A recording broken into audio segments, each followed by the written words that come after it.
হাত জোর করে বলবে, হ্যাঁ। ভাব ফর্মসি ইংরেজিতে উন্নতি করার মূল মন্ত্র, তাই এই মা দেবী সরস্বতীর সামনে ভাব ফর্মস পাঠ করা হবে।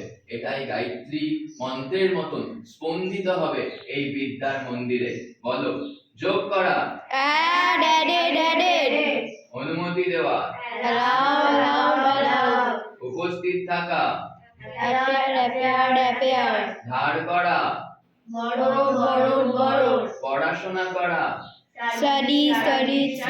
লেখা, শোনা,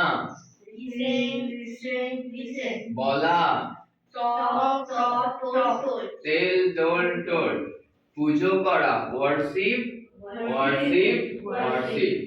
আর বলো, আমি হই, বলো, আমরা হই পূজারী, উই আর ওয়ার্শিপার, বলো, আমরা হই পূজারী, ওম নমঃ। পুষ্পাঞ্জলি সম্পন্ন হইল।